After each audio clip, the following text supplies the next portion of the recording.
have a huge challenge ahead, Mr. Tanti, because after the session that we just had, the kind of energy that was there, to keep people at the same level, it will be difficult, but we'll try. And what better way than to speak about another, company, which I think, to my memory, wind energy and Suzlon have been synonymous in this country almost. And to talk about that, let's keep it like a storytelling session as well of what you've done over the years. And we have with us Mr. Girish Tanti, co-founder and vice chairman of Suzlon Energy, one of India's pioneering wind energy story, that is. So before we start, Mr. Tanti, I'll just put some figures for the wind sector so that, it gives us a good start point. India's installed wind capacity has more than doubled over the last decade, almost. Around 51 gigawatts, if I'm not wrong, by mid-2025. And wind generation between April 2024 and February 25 was around 78 billion units. So that's around 4.7% of the total electricity. Now, having said that, Suzlon has seen this from the very beginning, all these numbers, probably from zero, if I'm not wrong, or maybe around that, maybe. So, it was in 1990s when the incubation happened. Yeah, 94. 94, yes. So in this journey of around 30 years or so, 40 years, what has surprised you the most that you have witnessed in this sector? Yeah, thank you. I think several things. Of course, when we started in 94, in fact, this is now we're just completing 30 years. I think it's a long way from the early days where, it was something where it was very difficult to even convince anybody that something like this could be done. To today, having grown to become, 4 to 5% of the national energy mix. So I think it's been an interesting journey. I think some of the key kind of, you may say, in terms of things that when we started, we didn't know it will grow into something this large. I think the biggest few things, first is on the technology front. I think when we started the journey, the first, in the 90s, the early potential of our country in terms of wind potential that was measured was about little over 300 gigawatts of total wind potential. And the last assessment that we have now is about 1.1 terawatt. So it has tripled the wind potential. It's not that the wind has increased, but the technology has improved, which has made it possible to harness energy at lower winds also. So, just sheer with innovation in technology, how you could unlock a whole scale of the market is very interesting.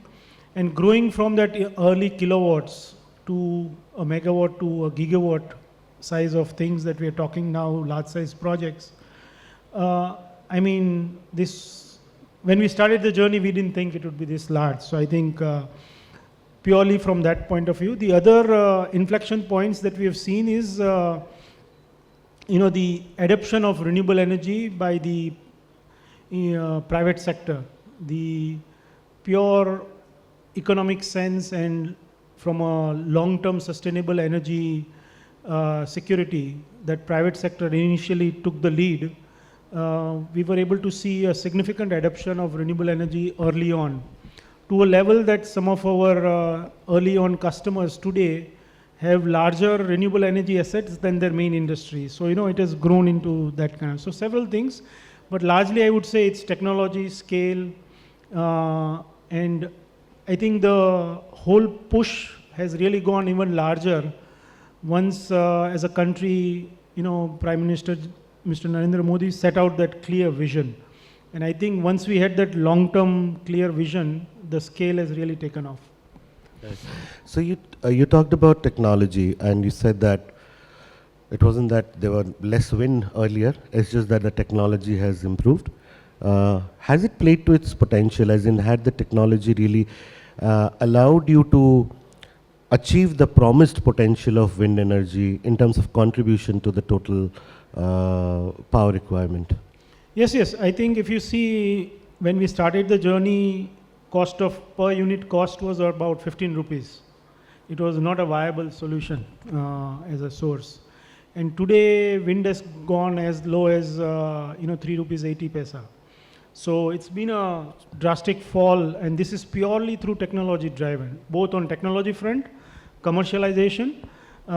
We also kind of from the day one, I think, since we launched our first fully Atmanirbhar turbine, at that time, of course, the word wasn't coined.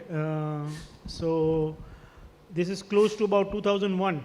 So 2001 is where we made the first megawatt size turbine, which was completely designed, developed, manufactured, engineered, produced and delivered to our customers in India. And this product was benchmarked to the best products in the world from all the global products, be it from Europe, be it from America, elsewhere.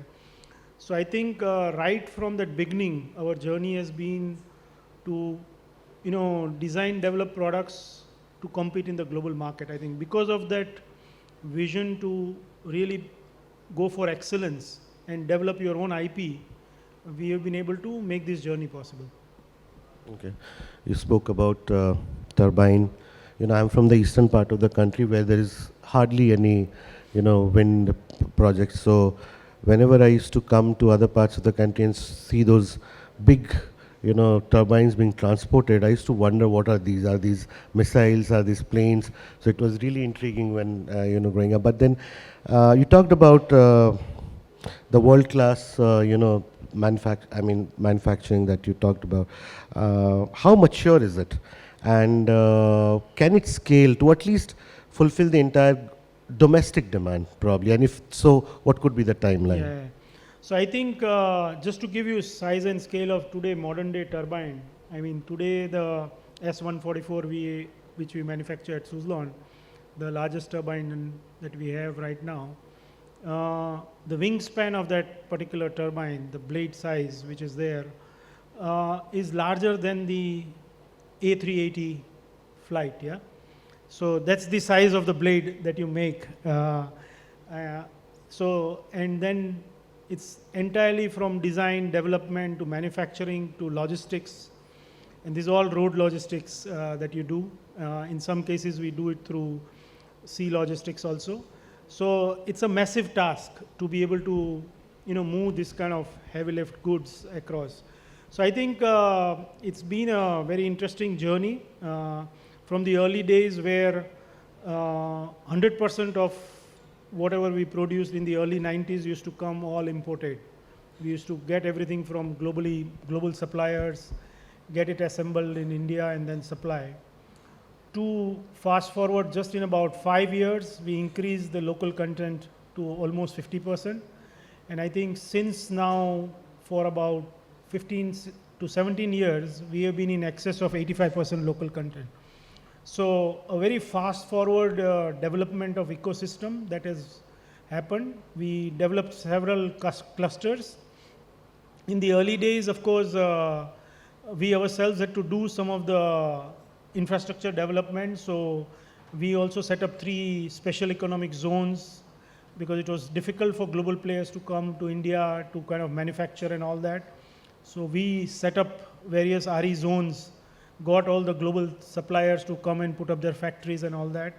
And today I think we have almost 2,500 SMEs working at different levels within the whole value chain. The total manufacturing capacity that our country has today has a capability of producing 20 gigawatts of wind power on an annual basis.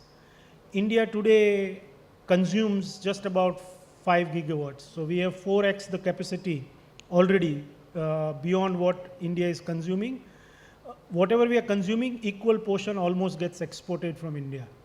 So in case of wind, you can say that we are more than Atmanirbhar.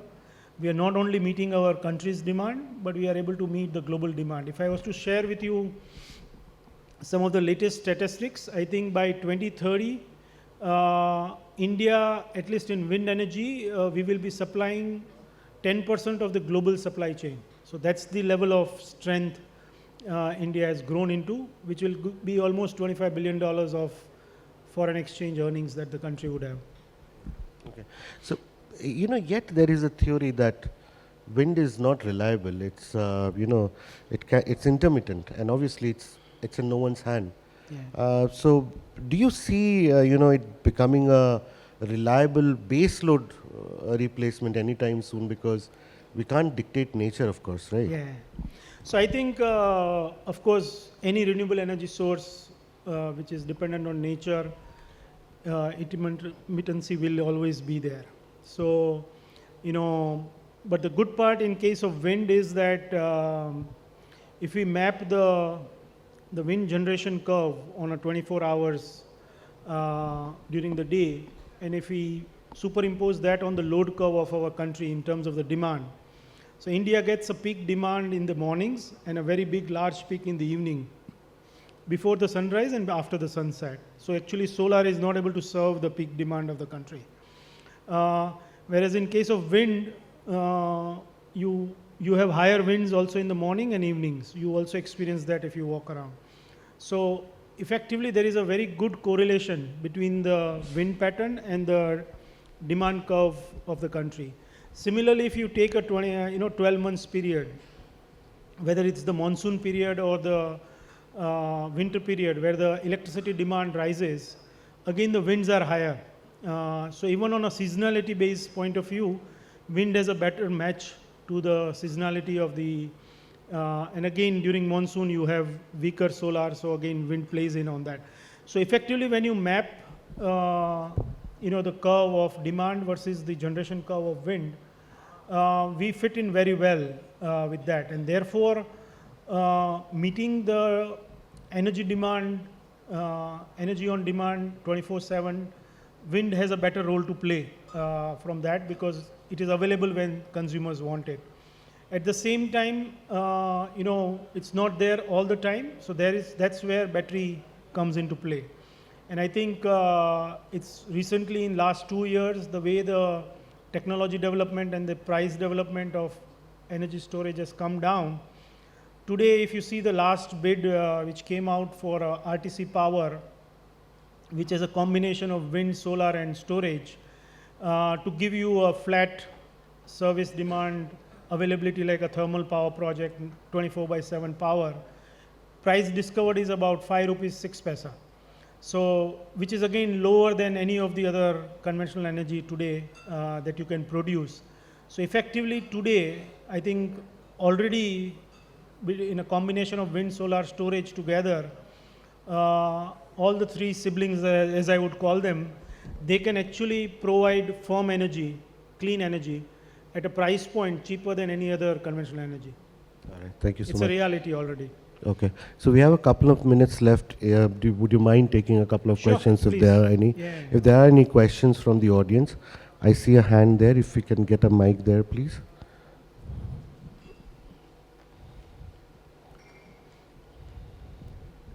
Hi, this is Abhinav. I work for Power Management Institute. I am also a researcher who is researching in energy space. I appreciate the price points and the fact technology-wise and cost-wise, wind has been playing a key role in India's energy transition. But the way we see solar and solar-related technologies, solar PV, ground-mounted, floating solar, and even solar thermal, we don't see the same for wind, right? Although, as I said, wind has come a long way and has played a key role. Do you see there are some policy barriers? And if there are, can we draw lessons from countries which have scaled wind? So I know the question is big, but yeah, would request you. Thank you. Thanks for that question. I think there is a clear advantage that solar provides, and therefore we've seen higher adoption of solar, purely because of its modular in nature, size, ease of doing it. You can put it almost anywhere. And although it happens in small pieces, but everything adds up to a larger number. So collectively that works well, and it has got a good, and also for our economy like ours, where you have a large rural population, solar again is very supportive in growing that. And wind is something you cannot put everywhere. So we are blessed with wind energy from the northern states, starting from Rajasthan to going up to Tamil Nadu. So, north and east and south is where we have good winds from that point of view. And I think all these states together, as I said, there is that huge potential of 1.1 terawatt. Now, if you see in terms of, our target of 500 gigawatts, I would take that as a benchmark to be able to decide how far have we come along and what is there. So CEA had come out with the least cost option to set up the target for 500 gigawatts to make sure that energy affordability remains as a critical element in the design. And it's a waterfall design where the least cost option gets the priority. In that, of the 500 gigawatts, solar is packed at about 300 gigawatts. And wind is packed at about 100 gigawatts. Today, if you see, we are 5 years, little over 5 years away from that target of achieving 300 in wind, solar and 100 in wind. Both these cases, we have just crossed our midway mark. So even in solar, we are crossing that 125, 130 to get towards the 300. In wind, we have just crossed 51 gigawatts to get to our 100. So in terms of the targets which were set, I think both of them are running hand in hand and going from that point of view. Can we do more? What can we do more? What is holding us behind in that? I think first and foremost, I think if we harmonize the policies between the two, wind and solar, we would see wind will take off in a significant big way. Because right now, there is huge amount of policy support which is there for solar but does not exist for wind. And so wind is almost kind of doing it on its own, with its own capabilities, on its own meritocracy, whereas there is a lot of support to solar. So I think if similar or equalizer support we get, not just for wind, but also for battery storage, if all three get that equal kind of pack, then you will see wind will take off. So I think it's a matter of just harmonizing the policies. And wind can, and because of the earlier advantage which I gave, if you see even the CEA report for RTC power, and if you look at 95% RTC power agar banana hai, so what is the right combination? Then actually the wind component has to be higher. It has to be 60%, 40% has to be solar and about 10% battery to give you the least cost option. So effectively, because wind is more load following, so it has that natural advantage. The more wind you put, the less battery you will need. All right. Thank you so much, sir. I think we have run out of time, so we'll have to close this. Thank you so much for joining. I think the takeaway that I have is that obviously we were talking about it, that there has to be a right mix and which will give us the optimum results. And here's a food for thought. If there are startup enthusiasts here, can we miniaturize turbines so that we gain the scale of solar? I don't know whether that's possible or not. That's just a food for thought. Thank you so much, Mr. Tanti, for joining us. Thank you so much.